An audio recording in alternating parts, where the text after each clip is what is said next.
So today we want to expand our treatment of circuits to include circuits that have capacitors present in them.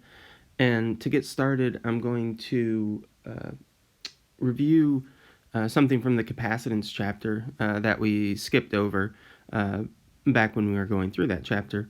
And that's the idea that you can determine an equivalent capacitance when you have more than one capacitor in a circuit, just like we've been talking about equivalent resistance.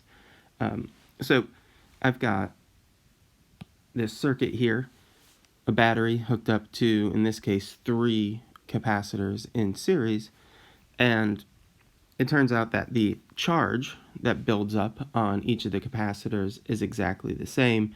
And so if you use the definition of capacitance, you can write out an expression for the equivalent capacitance for capacitors in series that looks an awful lot like the equivalent resistance for resistors in parallel, right? So the equivalent capacitance when you have capacitors in series is 1 over the equivalent capacitance is equal to the sum of 1 over each of the individual capacitances themselves. So that's really all I wanted to mention. And then here I have a circuit with 3 capacitors in parallel with this battery, with this power supply. And for capacitors in parallel, it turns out that the equivalent capacitance is just the sum of the individual capacitances, right? So it's as though you've got one large capacitor equivalent to the sum of the capacitances of each of those capacitors that are in parallel.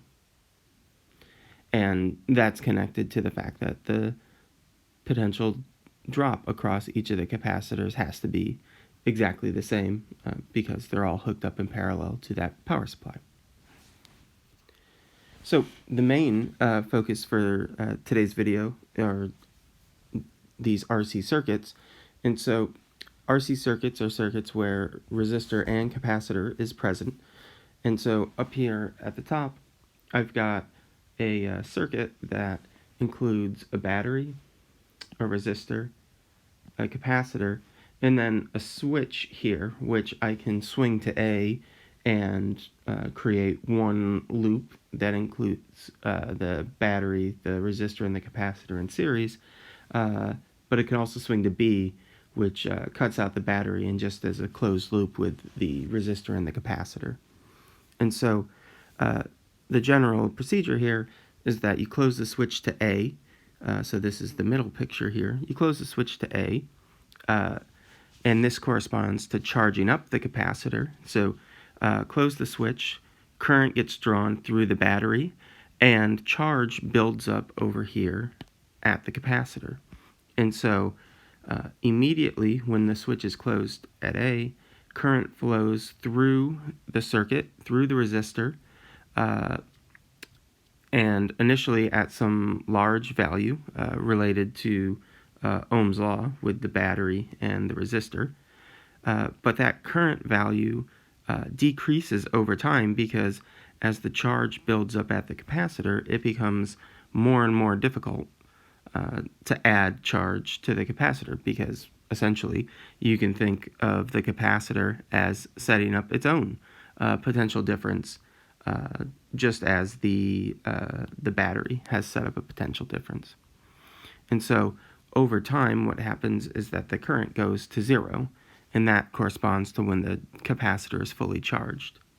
Then over here in the last circuit, we've swung the switch back to B, and now the fully charged capacitor is able to discharge. And here you can see that the current is actually going to go in the other direction through the resistor.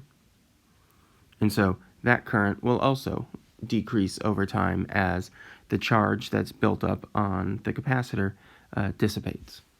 Right, so this is the general procedure, and we're going to now work out some mathematical expressions for the time variation of the current through the resistor during charging and discharging, and the charge that builds up on the capacitor during the charging and discharging phases. All right, so the first thing we're going to do is we're going to use our loop rule to just go around the first loop when the switch is swung to A.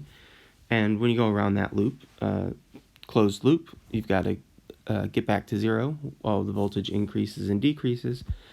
And so I can just plug in the definitions for Ohm's law. So I get IR for the voltage drop across the resistor, and then I get QC for the voltage drop across the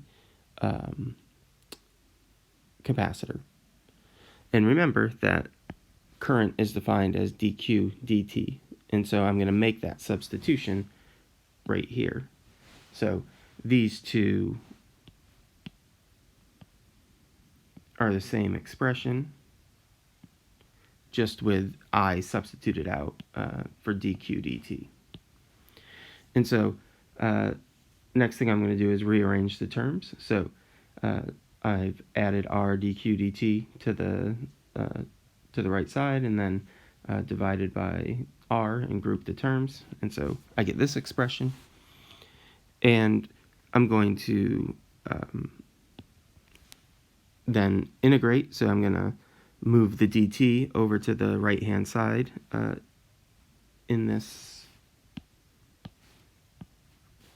expression. I'm going to move dt over to the right, and then I'm going to integrate. And so when you integrate, you end up getting the natural log on the left side, because we have q in the denominator on the left side. And then we end up just getting t on the right-hand side, and this because we're just integrating dt. And so you can undo the natural log by raising both sides to the e, or e to the raising to those quantities, raise e to those powers, and then rearrange the terms to get an expression for q, and that's where we end up right here. So this derivation of where this charge expression comes from comes out of using our Kirchhoff's loop rule, and then using the definitions for current, and then integrating dq and dt, because the charge that's building up in this integral, the charge builds up from 0 to some amount q, and that happens in some amount t, right? It takes some time for that to happen. And so that's our charge expression, and we're going to define something known as the time constant, which is tau, and that's equal to RC. So in our RC circuit, this time constant is equal to RC. Now, current is defined as dq dt, so we can take the derivative of that expression that I just highlighted and get an expression for the current and how the current changes with time. And so here's that derivative. Rearrange the terms a little bit, substitute back in, recognize that the ratio of the EMF over R is the initial current that's going to be flowing through the resistor at time t equals 0, and then that lets us write out this expression, which is the current at any time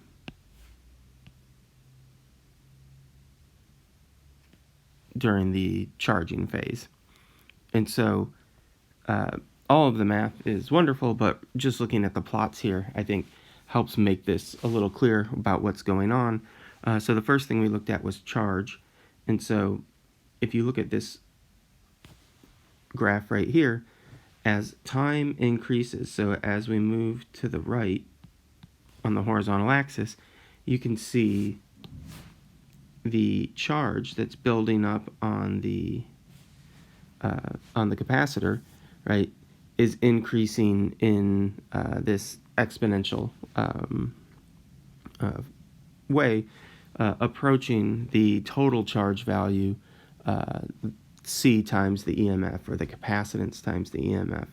And that expression is just coming from the definition of capacitance. Remember, our capacitance definition is C equals Q over V. And so the total charge then is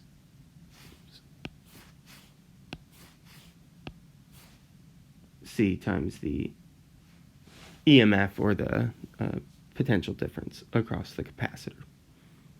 Now, the current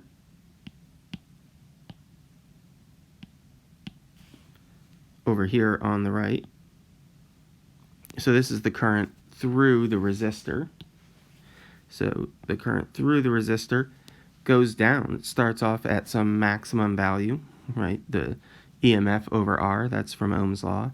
And then over time, and this is, you see this in the expression, over time that current approaches 0.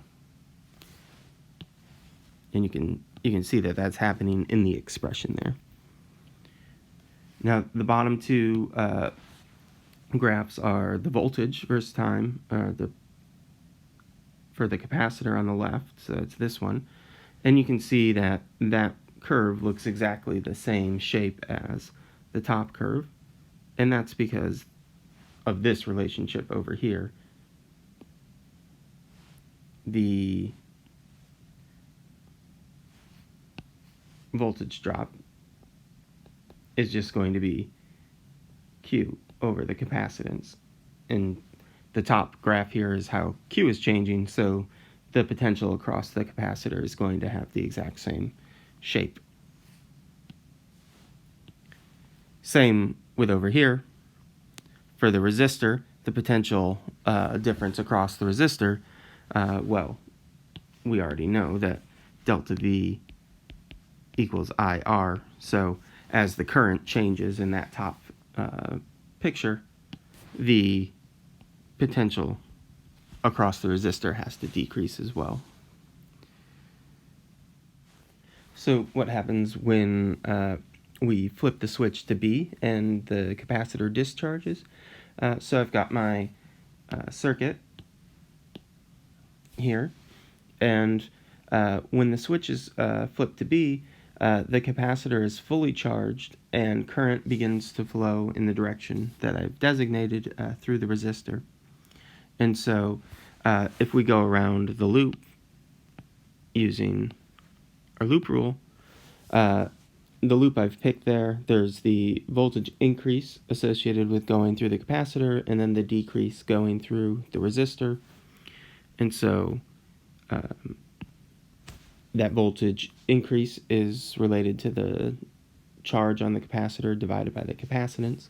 The voltage drop is IR using Ohm's law. And then I can substitute the definition for current. Here, the negative sign in front of the dq dt is needed because the current, the dq values are negative. Essentially, the current is going to be decreasing during this discharge. And so if I plug in that for the definition of I get plus R dq dt because of that negative sign. And then I can rearrange the terms to get dq, so get all the q terms on one side, get the t terms on the other side, and then I can integrate that expression from q to 0 and from 0 to t. And what happens is I get this expression for the charge on the capacitor. And so the charge on the capacitor at t equals 0 is the full charge, and then as time goes on, that charge is decreasing. And then I can take the derivative of q with respect to t to recover the current expression, and that's just simply taking the derivative of this with respect to t. And so those are my two expressions for discharging a capacitor. In both cases, the charge and the current start out at some maximum value and then decrease to zero over time. And so looking down here, we can see that playing out.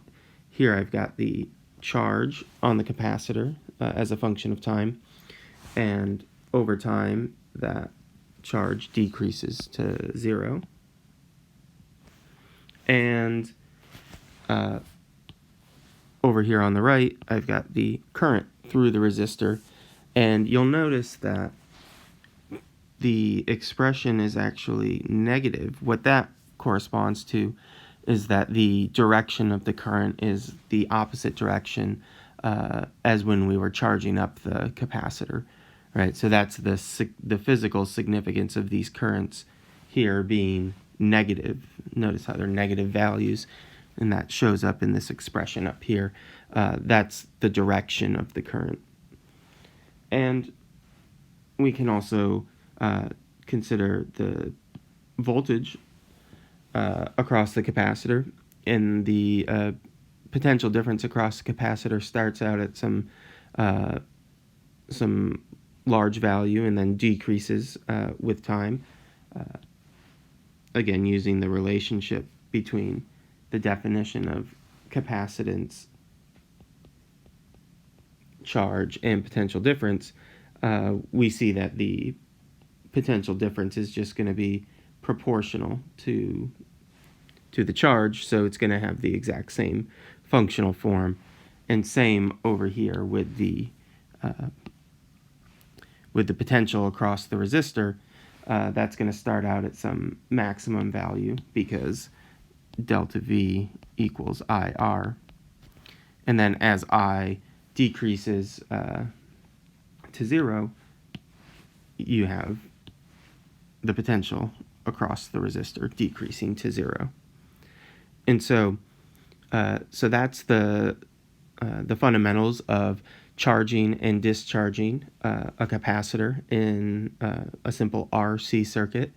And in class, we'll go over some examples of how to use this to solve for a variety of problems and discuss some of the applications that these useful RC circuits are used in.